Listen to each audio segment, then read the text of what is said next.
الحمد لله نحمده ونستعينه ونستغفره ونؤمن به ونتوكل عليه ونعوذ بالله من شرور أنفسنا ومن سيئات أعمالنا من يهده الله فلا مضل له ومن يضلله فلا هادي له وأشهد أن لا إله إلا الله وحده لا شريك له وأشهد أن سيدنا وسندنا وشفيعنا ومولانا وحبيبنا محمدا عبده ورسوله صلى الله تعالى عليه وعلى آله وأصحابه وبارك وسلم تسليما كثيرا كثيرا. أما بعد فأعوذ بالله من الشيطان الرجيم. بسم الله الرحمن الرحيم. يا أيها الذين آمنوا اذكروا الله ذكرا كثيرا وسبحوه بكرة وأصيلا. آمنت بالله صدق الله مولانا العظيم وصدق رسوله النبي الكريم ونحن على ذلك لمن الشاهدين والشاكرين والحمد لله رب العالمين.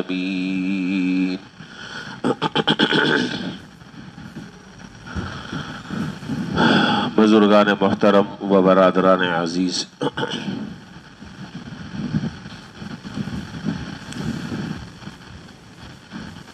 گفتگو یہ چل رہی ہے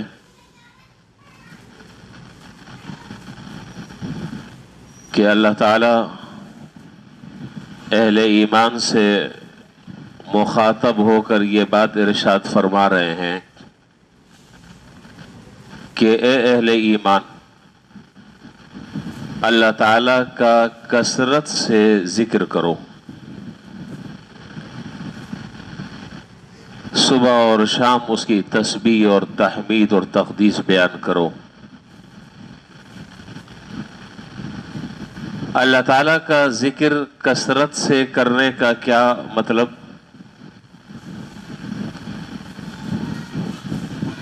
اس کا سیدھا سادہ سا مطلب یہ ہے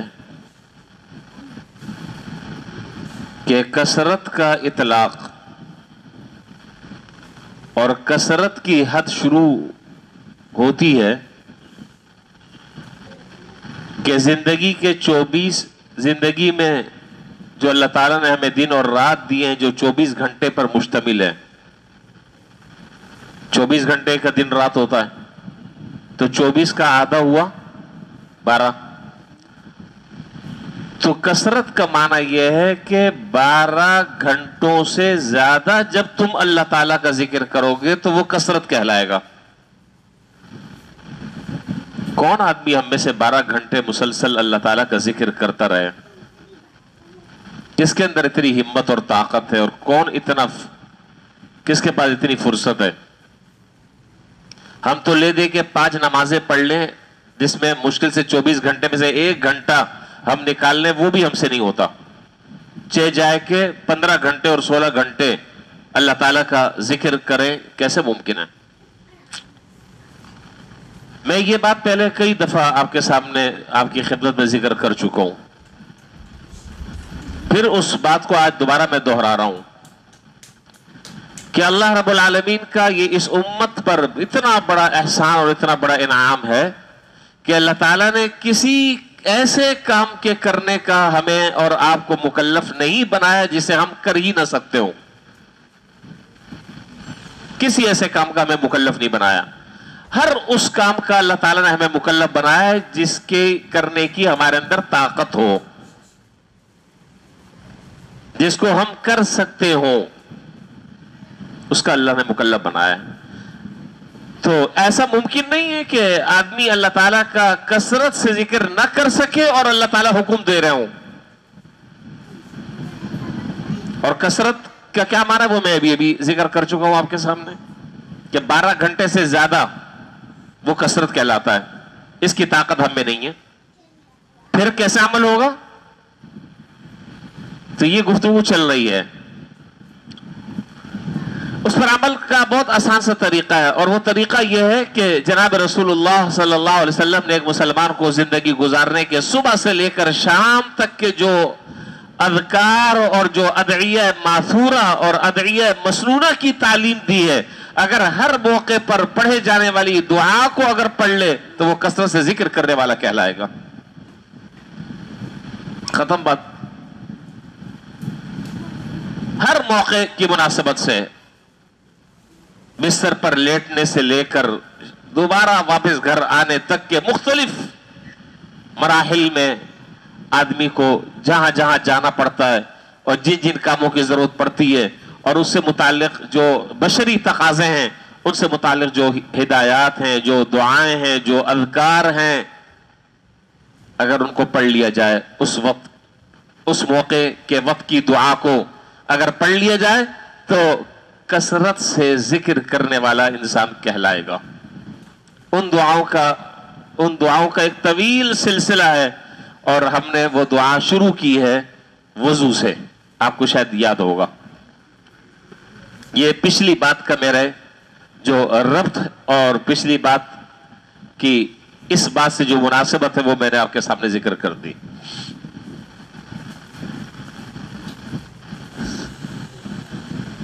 تو آدمی اپنی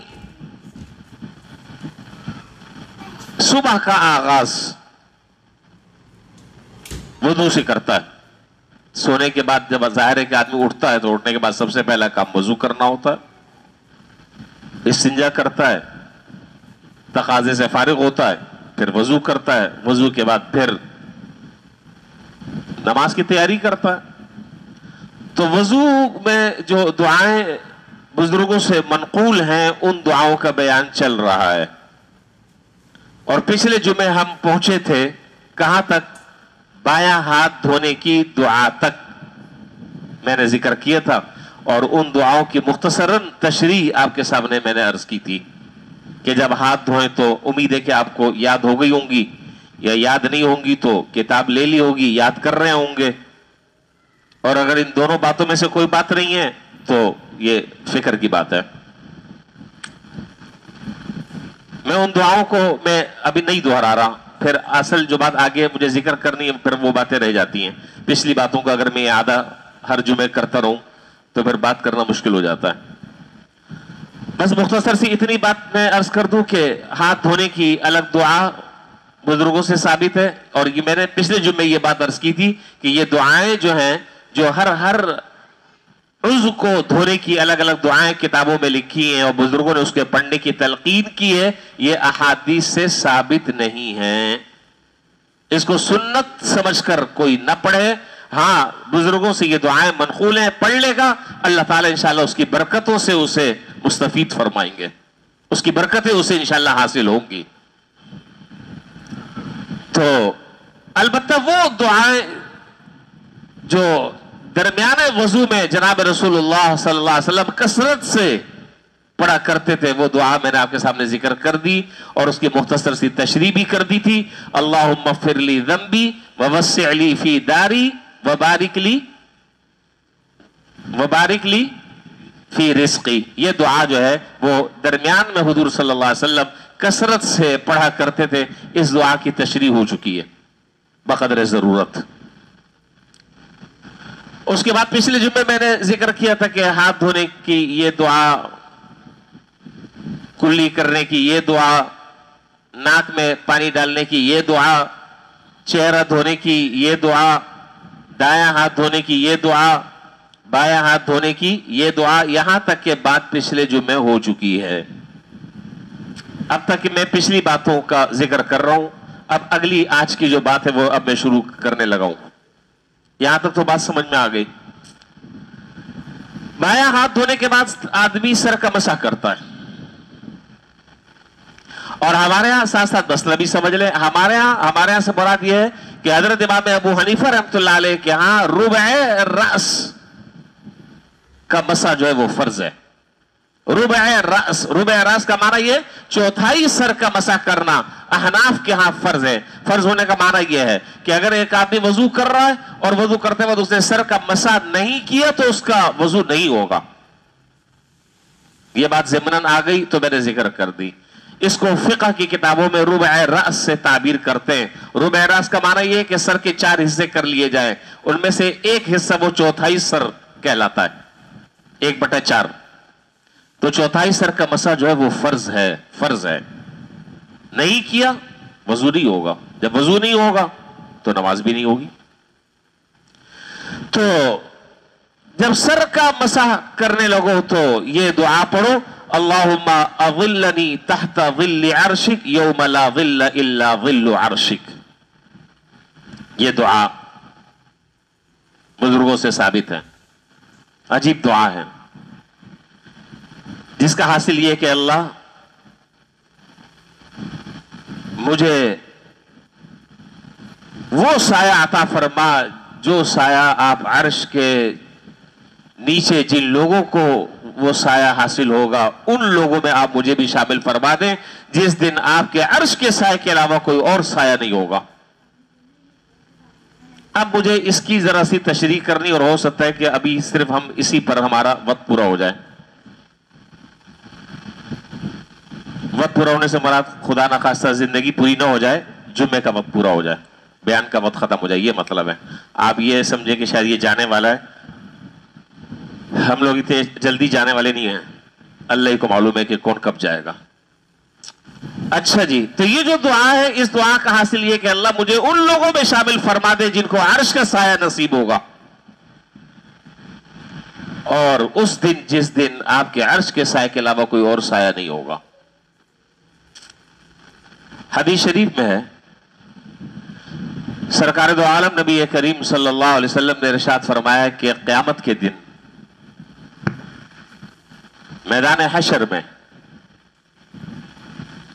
ایک عجیب و غریب افراتفری کا سما ہوگا، ایک عجیب ہولناکی کا منظر ہوگا، ایک عجیب بدحواسی کا نظارہ ہوگا، اور وہ ایسی بدحواسی، ایسا انتشار، ایسی پریشانی ہوگی کہ باپ بیٹے سے بھاگے گا، بیٹا باپ سے بھاگے گا، شوہر بیوی سے، بیوی شوہر سے، ایک ملنے جلنے والے دوسرے ملنے جلنے والوں سے، ایک تعلق والا دوسرے تعلق والے سے بھاگیں گے۔ اس کو میں نہیں کہہ رہا، قرآن کہہ رہا ہے، یوم یفر المرء من اخیہ وامہ وابیہ وصاحبتہ وبنیہ لکل امرئ منہم یومئذ شأن یغنیہ۔ ہر آدمی کی ایک الگ حالت ہوگی، ہر آدمی اپنے جاننے والوں سے دور بھاگ رہا ہوگا۔ کیوں؟ ایسا نہ ہو کہ آج کسی نیکی کا سوال کر لے۔ آج تو ہر آدمی کو نیکی کی ضرورت ہوگی، لوگ مارے مارے پھر رہے ہوں گے، جس کے پاس جائے گا وہ یہ کہے گا کہ نہیں بھائی میرے خود لالے پڑے ہوئے ہیں، میں نے اگر آپ کو دے دی تو میں کہاں جاؤں گا۔ تو اس وقت حدیث شریف میں ہے کہ لوگ اپنے اعمال کے مطابق، اپنی بدعمالیوں کے مطابق مختلف پسینوں کی مقدار میں کھڑے ہوں گے۔ کسی کا پسینہ اس کی بدعملی کی وجہ سے گھٹنوں تک ہوگا، کسی کا ناف تک ہوگا، ناف میں ڈوبا ہوا ہوگا پسینے میں، کوئی پسینے میں یہاں گردن تک کے ہوگا، ڈوبا ہوا ہوگا، اللہ تعالیٰ پناہ میں رکھے۔ اور کچھ ایسے بھی اللہ کے بندے ہوں گے کہ جو پورے پسینے میں غرق ہوں گے۔ جیسی بدعمالیاں ہوں گی ان بدعمالیوں کے بقدر پسینے کی اس مقدار میں وہ کھڑے ہوں گے، اور گرمی کا وہ عالم ہوگا، گرمی کی وہ شدت ہوگی کہ ہم اس کا تصور نہیں کر سکتے۔ سورج جو ہے وہ بالکل سر پر منڈلا رہا ہوگا۔ ابھی تو سورج ہم سے لاکھوں کروڑوں میل مسافت پر ہے، کروڑوں اربوں میل کی مسافت پر ہے، لیکن ایک نظر ہم اس کو اٹھا کر نہیں دیکھ سکتے، آنکھیں پھٹ جاتی ہیں۔ اور جب سورج سوا نیزے کے قریب ہوگا اور سر پر منڈلا رہا ہوگا اور پسینے کا یہ حال ہوگا، اس دن کی پھر بدحواسی اور اس دن کی ہولناکی ہر آدمی سمجھ سکتا ہے کہ کیا ہوگی۔ اللہ تعالیٰ پناہ میں رکھے اور اللہ ہم سب کی حفاظت فرمائے۔ اسی لیے دنیا میں جو گرمی ہے جس کا ہم ہر وقت مشاہدہ کرتے رہتے ہیں، یہ اس آخرت کی گرمی کی ایک معمولی سی جھلک ہے، ایک ادنا سی جھلک ہے اس آخرت کی گرمی کی۔ تو یہاں کی گرمی سے اس گرمی کی طرف ذہن اپنا متوجہ کرو اور ذہن لگاؤ کہ جب ہم اس گرمی کو برداشت نہیں کر سکتے تو اس گرمی کو کون برداشت کر سکے گا؟ اللہ تعالیٰ محفوظ فرمائے۔ غزوہ تبوک کا جب سفر تھا، سرکار دو عالم نبی کریم صلی اللہ علیہ وسلم حضرات صحابہ کے ساتھ غزوہ تبوک کے سفر کے لیے جب روانہ ہوئے تو ایک منافقین کا بھی گروہ تھا۔ انہوں نے آپس میں، منافقین جو ہے ظاہر ہے تو وہ تو مسلمانوں کی طرح ساتھ ساتھ رہتے تھے، لیکن اندر سے دل میں نفاق بھرا ہوا تھا۔ اللہ تعالیٰ کے کسی حکم کو اور حضور صلی اللہ علیہ وسلم کے کسی حکم کو کرنا ان پر سخت شاق گزرتا تھا، کھل کر انکار نہیں کر سکتے، پتہ چل جائے گا۔ تو جب غزوہ تبوک کے لیے نکلنے لگے تو منافق ایک دوسرے کو مشورہ دینے لگے اور کیا کہنے لگے؟ وَقَالُوا لَا تَنْفِرُوا فِي الْحَرِّ، جس کو قرآن کریم نے 10ویں پارے میں سورہ انفال میں بیان کیا۔ فَرِحَ الْمُخَلَّفُونَ بِمَقْعَدِهِمْ خِلَافَ رَسُولِ اللَّهِ وَكَرِهُوا أَن يُجَاهِدُوا بِأَمْوَالِهِمْ وَأَنفُسِهِمْ فِي سَبِيلِ اللَّهِ وَقَالُوا لَا تَنْفِرُوا فِي الْحَرِّ، کہنے لگے ایک دوسرے سے کہ اس گرمی میں پاگل ہو گئے، سٹھیا گئے ہو، کہاں جا رہے ہو گرمی میں، مر جاؤ گے۔ سفر بھی لمبا ہے، 1 مہینے کی مسافت جانے کی اور 1 مہینے کی مسافت آنے کی، بے سر و سامانی کا عالم ہے، سخت مشقت اور تکلیف کے حالات ہیں، کیوں گرمی میں اپنے آپ کو مروا رہے ہو؟ اللہ تعالیٰ نے ان کے اس قول کا جواب قرآن کریم میں نقل کیا، قُلْ نَارُ جَهَنَّمَ أَشَدُّ حَرًّا، ارے اگر اس دنیا کی گرمی سے تم گھبرا کر اگر ہمارے حکم پر عمل نہیں کر رہے تو جہنم کی گرمی تو اس سے کہیں زیادہ سخت ہوگی، وہ کیسے برداشت کرو گے؟ جہنم کی گرمی تو یہاں کی گرمی سے زیادہ سخت ہوگی، اس کو تم کیسے برداشت کرو گے؟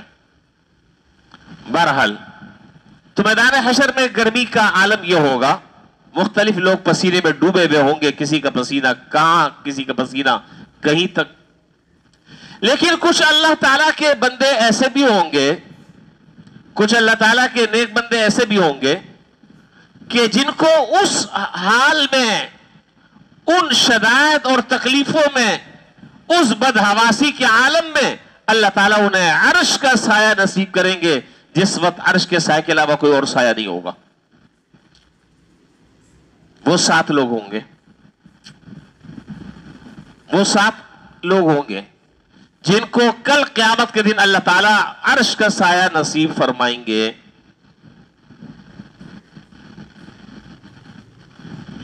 اگر آپ چاہتے ہیں کہ میں ان 7 لوگوں کی تفصیل آپ کے سامنے ذکر کر دوں تو میں وہ بیان کر دیتا ہوں، اور اگر آپ کہتے ہیں کہ بھئی آگے چلو، سر کا مسح کی دعا ہو گئی ہے، اس کے بعد آگے، تو آگے چلتے ہیں، جیسے آپ کہیں،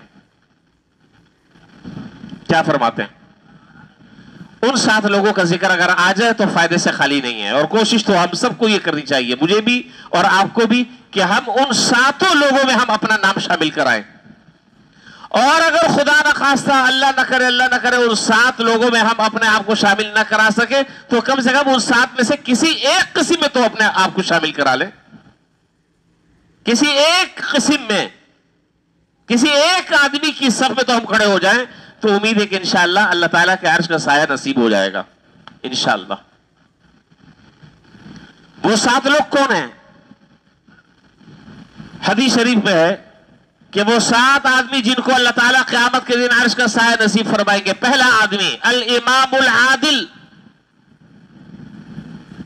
الامام العادل، عادل حکمران، انصاف کرنے والے حکمران، جن کے دل میں خوف خدا، خشیت، اللہ کا ڈر، دل اور دماغ ہر وقت اس بات کی فکر میں ہے کہ یہ رعایا کہ میرے ذمے جو حقوق ہے کہیں ان حقوق میں کوئی کوتاہی اور ان کی تلافی نہ ہو جائے، ان کا کوئی حق تلف نہ ہو جائے.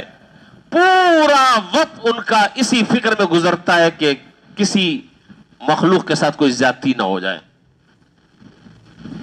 یا الامام العادل، اس کی بہترین تصویر جو ہے وہ خلافت راشدہ کا زمانہ، خلفائے راشدین کا زمانہ، یہ الامام العادل کی صحیح تشریح اور تفسیر ہے. چونکہ وقت کا مجھے ان ساتوں لوگوں کا مختصر بیان کر رہا ہے، میں بس زیادہ تفصیلی بات میں نہیں کر سکوں گا، اجمالی طور پر ان 7 لوگوں کا میں نام ذکر کر دیتا ہوں. یہاں عام طور پر لوگ یہ بات سمجھتے ہیں کہ جی خلافت راشدہ کے زمانے کے بعد جو ہے وہ اب امام عادل جو ہے وہ ختم ہو گئے. وہ جو دور ہے خلافت راشدہ کے بعد اب وہ دور ختم ہو گیا، ایسا نہیں ہے. خلافت راشدہ کے بعد جو ہے وہ خلیفہ راشد بہت سارے آئے دنیا میں. چنانچہ حدیث شریف میں ہے، سرکار دو عالم نبی کریم صلی اللہ علیہ وسلم نے ارشاد فرمایا کہ آخری وقت میں اللہ تعالیٰ ایسے حکمران بھی عطا فرمائیں گے کہ وہ عدل اور انصاف دنیا میں پھیلائیں گے. انصاف اور عدل کا بول بالا ہوگا، ہر صاحب حق کو اس کا حق ادا کریں گے، اور اس کی برکت سے اللہ تعالیٰ ان کے پر ایسی فراوانی، ایسی وسعت، ایسی خوشحالی اللہ تعالیٰ پیدا فرما دیں گے کہ کوئی آدمی زکوٰۃ لے کر اور صدقہ لے کر باہر نکلے گا، کوئی وصول کرنے والا نہیں ملے گا. کوئی آدمی زکوٰۃ لے کر نکلے گا باہر کہ میں اپنی زکوٰۃ لوگوں میں تقسیم کر دوں، کوئی آدمی نہیں ملے گا. وہ کہے گا کہ بھائی میں تو خود لے کر پریشان ہوں، کوئی لینے والا نہیں ہے. تو حضرات محدثین اور حضرات علماء کرام رحمہم اللہ فرماتے ہیں کہ یہ پیشن گوئی حضور صلی اللہ علیہ وسلم کی ثابت ہو گئی ہے. یہ حضرت عمر بن عبدالعزیز رحمۃ اللہ علیہ کے دور میں یہ صورتحال تھی. حضرت عمر بن عبدالعزیز رحمۃ اللہ علیہ جو خلیفہ خامس کہلاتے ہیں،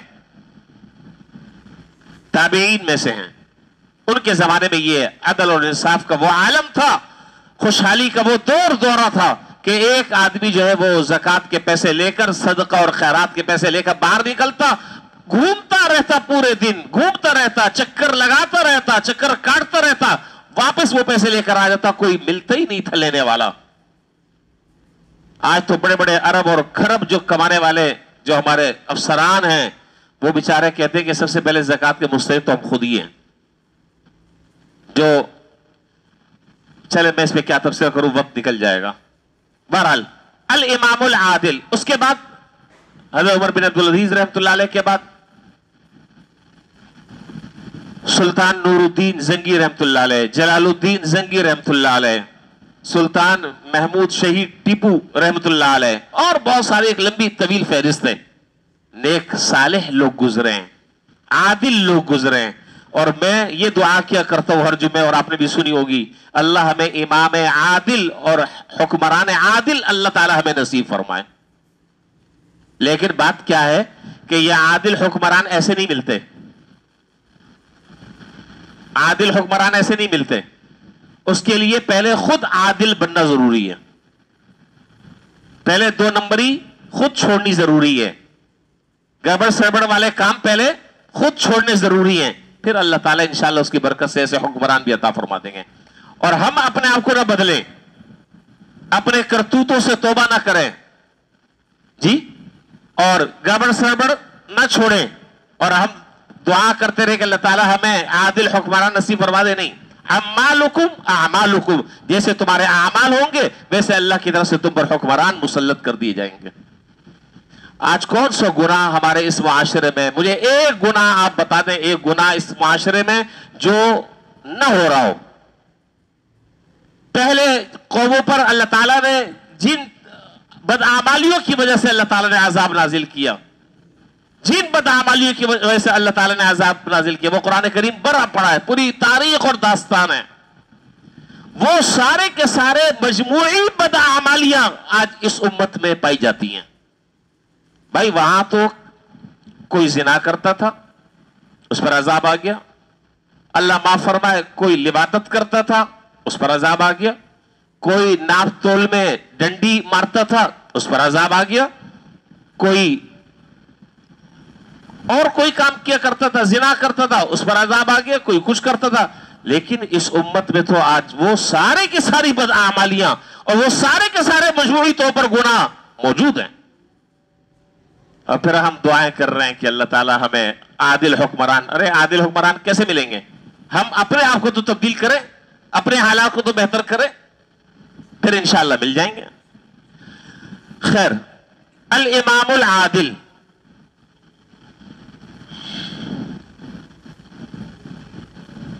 نمبر 2, ورجل وشاب نشأ فی عبادت ربہ. دوسرا شخص جس کو اللہ تعالی عرش کا سایہ نصیب کریں گے. وشاب نشأ فی عبادت ربہ, وہ نوجوان کہ جس کی پرورش اور جس کی تربیت جو پروان چڑھا ہو عبادت کے ماحول میں, اس کی نشو نما ہوئی ہو عبادت کے ماحول میں. کیا معنی؟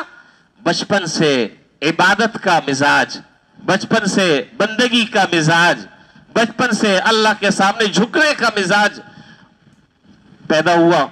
وہ پروان چڑھتے چڑھتے چڑھتے چڑھتے آدمی نوجوانی کی دہلیز پر جب اس نے قدم رکھا, وہ مزاج اس کا بن گیا. اب عبادت کے بغیر اس کو چین نہیں آتا. یہ جوان تھا گناہ بھی کر سکتا تھا, یہ جوان تھا غلط سوسائٹیوں میں بھی اپنے آپ کو ڈال سکتا تھا, یہ نوجوان تھا شیطانی خواہشات اور نفسانی خواہشات سر چڑھ کر بول رہی تھی, لیکن اس نے اپنی حفاظت کی, اپنے آپ کو بچایا ان گناہوں سے, غلط لوگوں کی صحبت سے اپنے آپ کو بچایا, غلط سوسائٹی سے اپنے آپ کو دور کیا, نیک لوگوں کی صحبت میں رہا. اب عبادت کا اس کا مزاج اور مذاق بن گیا ہے. اور یہ کام جو ہے وہ جوانی سے نہیں ہوتا, یہ بھی میں آپ کو بتا دوں. یہ کام جوانی سے نہیں ہوتا, یہ کام ہوتا ہے بچپنے سے. اور اس کا صحرا اور اس کا تمغہ یہ جاتا ہے ان ماں باپ کو جو اپنے بچوں کی پیدائش کے وقت سے تربیت کرتے ہیں اور اس نہج پر تربیت کرتے ہیں کہ وہ جو بڑے ہوتے رہتے ہیں ان کے دل میں اللہ کی عظمت, اللہ کا خوف, اللہ کا ڈر, بندگی عبادت کا ذوق پیدا ہوتا رہتا ہے یہاں تک کہ جب وہ جوان ہو جاتے ہیں تو بس وہ ہوتے ہیں اور اللہ ہوتا ہے, درمیان میں کوئی اور نہیں ہوتا. ایسے لوگوں کو اللہ تعالیٰ عرش کا سایہ نصیب کریں گے.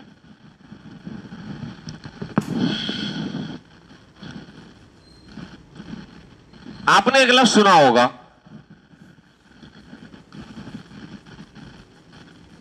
اور پڑھا بھی ہوگا شاید کئی کتابوں میں. دیکھیے, جب تک آدمی نابالغ ہے,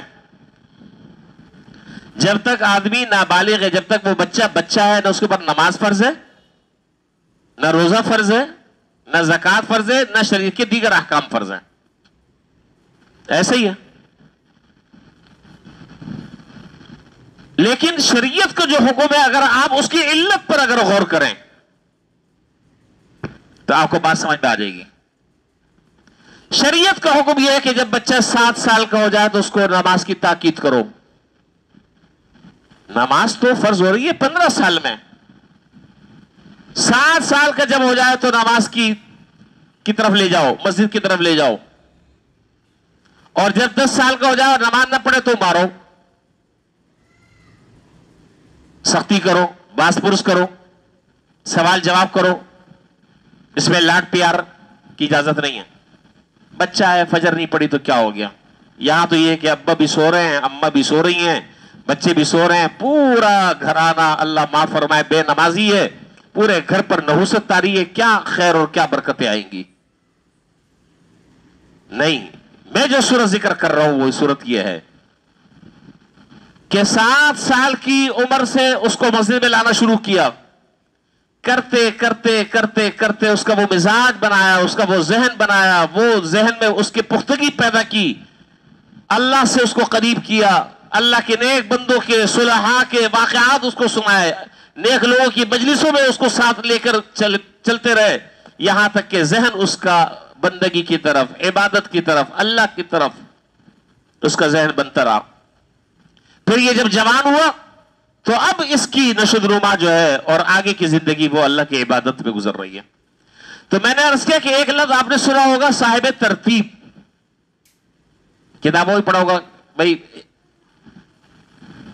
اچھا، اور میرا خیال اپنا یہ ہے، پتہ نہیں شاید میں غلط کہہ رہا ہوں، معافی چاہتا ہوں.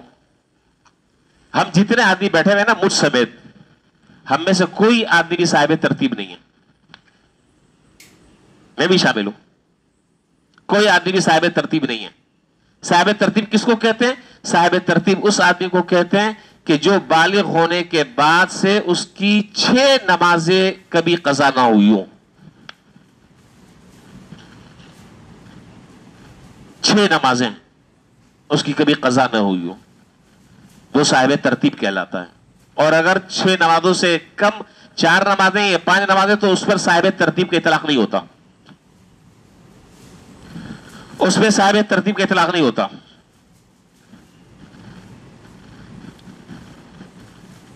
اور لیکن اس دنیا میں ایسے لوگ بھی گزرے ہیں، ایسے لوگ بھی گزرے ہیں، اور عام لوگ نہیں، وہ لوگ کہ جن کی مصروفیات کا آپ تصور نہیں کر سکتے، ان کی زندگی میں 6 نمازیں بھی کبھی قضا نہیں ہوئی، ان کے اوپر صاحب ترتیب کا اطلاق ہوتا ہے. اب میں بات واقعہ آپ کو سنا رہا ہوں لیکن وقت بھی کم ہے.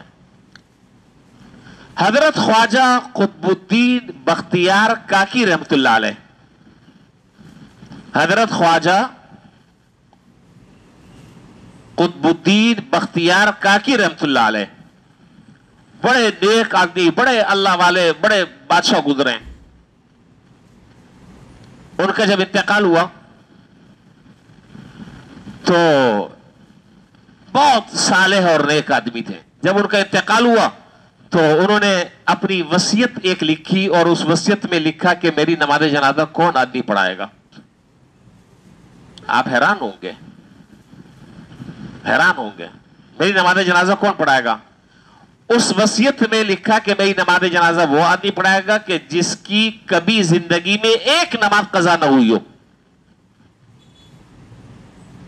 آپ ذرا سا سوچئے، اور یہ آدمی کون ہے یہ میں آپ کو آگے بتاؤں گا. ایک نماز اس کی قضا نہ ہوئی ہو، جس نے کبھی زندگی بھر زنا نہ کیا ہو، جی جس نے، یہ تو چلے باتیں ساری، اور اس میں خاص طور پر یہ بات لکھی، یہ وصیت لکھی کہ وہ شخص کے جس کی کبھی عصر کی سنتیں غیر مؤکدہ فوت نہ ہوئی ہو. اوپر کی چلے دونوں باتیں ہم تسلیم کر لیتے ہیں، لیکن عصر کی سنتیں غیر مؤکدہ تو بڑے بڑے صاحب قبا اور صاحب جبہ وہ اس کی پابندی نہیں کر پاتے. سنتیں غیر مؤکدہ عصر کی، کبھی اس کی وہ سنتیں غیر مؤکدہ نہ رہی ہو، وہ آدمی نماز جنازہ پڑھایا. اعلان ہوا، لاکھوں کا مجمع ہے، پوری خلقت کا ایک ہجوم ہے،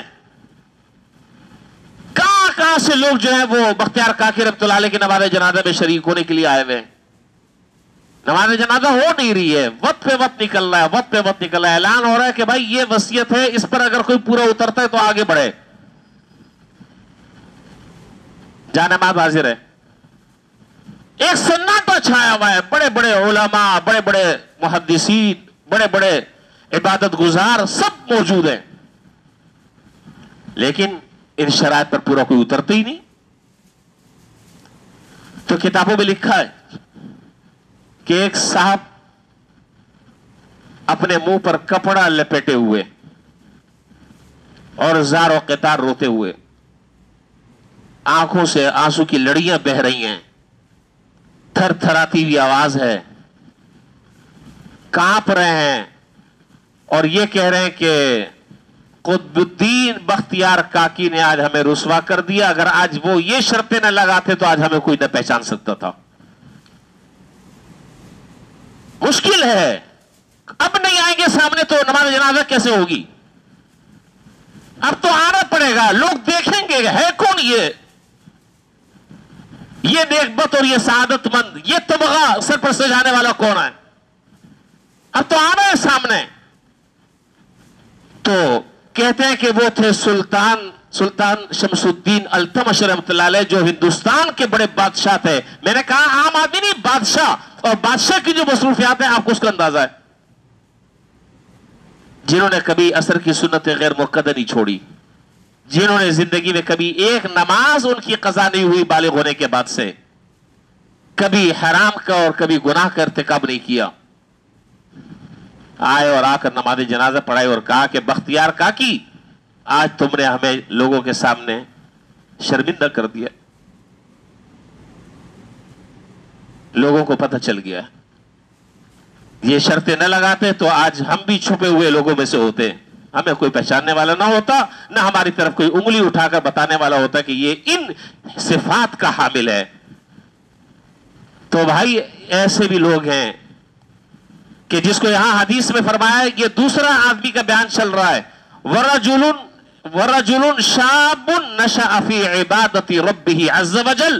دوسرا وہ آدمی کہ جس کی جوانی، جس کی نشو و نما عبادت کے اندر ہوئی ہو، اس کو کل قیامت کے دن اللہ تعالیٰ عرش کا سایہ نصیب فرمائیں گے.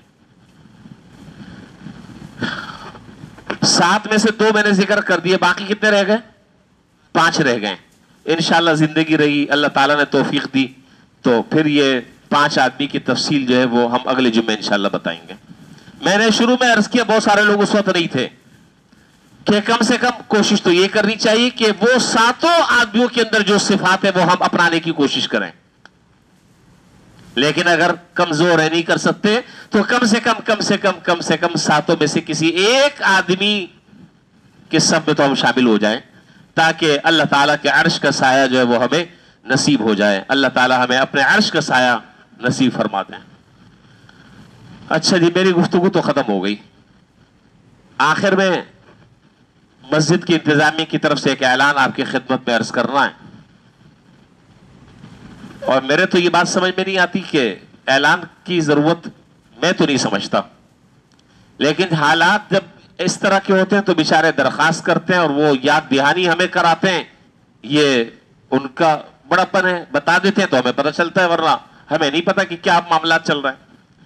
آپ کو اندازہ ہوگا کہ مسجد میں ہمارے ہاں خاص طور پر، جیسے عام مسجدوں میں بھی آپ نے کئی نمازیں پڑھی ہوں گی، جمعہ پڑھا ہوگا، دیکھا ہوگا آپ نے، عام مسجدوں میں جمعے میں خاص طور پر جھولیاں چلتی ہیں، دیکھا ہوگا آپ نے. ہمارے ہاں یہ نہیں چلتی. الحمدللہ سارا نظام ایک طریقے سے چل رہا ہے، لیکن مہنگائی کے کہاں سے کہاں تک پہنچ گئی ہے، اس سے پورا مسجد کا نظام وہ متاثر ہوتا ہے. اور میں نے پہلے بھی کئی دفعہ آپ سے عرض کیا کہ بھائی ہر آدمی جو ہے وہ اپنی حیثیت کے مطابق، مانا میں نے کہ کرونا ہے، میں نے مانتا ہوں میں کہ حالات پہلے جیسے نہیں رہے، سب باتوں کا میں اقرار کرتا ہوں، لیکن ہم اپنی ضرورتوں کو بھی تو پورا کر رہے ہیں نا. جہاں ہم اپنی معاشی اور دنیاوی ضرورتوں کو پورا کر رہے ہیں، وہاں یہ دین بھی ہماری ضرورت ہے، مسجد بھی ہماری ضرورت ہے. یہ تو آپ انکار کر دیں تو بات ہی ختم ہو جاتی ہے. آپ انکار کر دیں کہ یہ نہیں، یہ مسجد ہماری ضرورت نہیں ہے. وقت پر آپ کو پانی مل رہا ہے، سوچیں ذرا، سوچیں ہم کیا دے رہے ہیں. وقت پر آپ کو پانی مل رہا ہے، وقت پر آپ کو صاف وضو خانے مل رہے ہیں. آپ مسجد میں آ رہے ہیں، کوئی آپ کو کچرا، کوئی مٹی، کوئی گرد و غبار نظر نہیں آ رہا. ہر آدمی، نمازیں وقت پر ہو رہی ہیں، منٹوں اور سیکنڈوں کا بھی فرق نہیں ہے. ایسا ہے، آپ سیکنڈ بھی مجھے معاف نہیں کریں گے. آپ لوگ ایسے ہیں، آپ ایسے ہیں کہ سیکنڈ بھی معاف نہیں کریں گے. کچھ زبان سے تو نہیں کہیں گے لیکن ایسے کریں گے. ایسے تو کریں گے نا، یہ تو کرتے ہیں. تو سیکنڈ بھی معاف نہیں ہے. درس بھی ہو رہا ہے جی، جمعے کا بیان بھی چل رہا ہے، جتنے مسجد میں ہونے والے کام ہیں سارے کے سارے ہو رہے ہیں. تو کچھ اخلاقی طور پر ہماری بھی ذمہ داریاں ہیں. میں غلط تو نہیں کہہ رہا، اخلاقی طور پر کچھ ہماری بھی ذمہ داریاں ہیں. وہ کیا ہے؟ وہ یہ ہے کہ ہم مہینے کی کوئی ترتیب جو ہے وہ مسجد کے ساتھ مہینے کی اپنی کوئی ترتیب بنائے. 500 روپے، 1000 روپے، 5000، 10,000، جس کو اللہ نے جتنا دیا ہے اس کا فائدہ کیا ہوگا؟ فائدہ یہ ہوگا کہ مسجد میں جتنا دین کا کام ہو رہا ہے ہم اس میں برابر کے حصے دار ہوں گے انشاءاللہ. ہمارا یہاں پر اکاؤنٹ کھل جائے گا. کھاتا کھل جائے گا ثواب کا اور ثواب ملتا رہے گا انشاءاللہ. تو 4 مہینے 6 مہینے 8 مہینے کے بعد میرا خیال شاید میں یہ اعلان کرتا ہوں. ہر جمعے آپ کو پتہ یہ اعلان نہیں ہوتا، جب بہت حالات اس طرح کے ہوتے ہیں پھر یہ اعلان کرنا پڑتا ہے. اور الحمدللہ آپ پر مجھے بڑا فخر ہے کہ جب اعلان ہوتا ہے تو الحمدللہ بہت سارے لوگ رجوع کرتے ہیں، لیکن رجوع کرنے کے بعد پھر ایک دم یو ٹرن لے لیتے ہیں. اور یو ٹرن جو ہے وہ آپ کو پتہ ہے ہمارے وزیر اعظم صاحب نے ہمیں سکھایا ہے کہ جہاں مشکل وقت آئے یو ٹرن لے لو. یہ یو ٹرن آپ نہ لیں.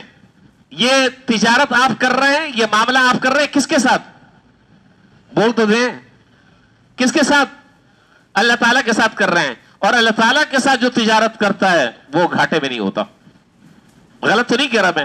جو اللہ تعالیٰ کے ساتھ تجارت کرتا ہے، اللہ پر توکل اور اعتماد کرتا ہے، کبھی اس کو نقصان نہیں ہوتا.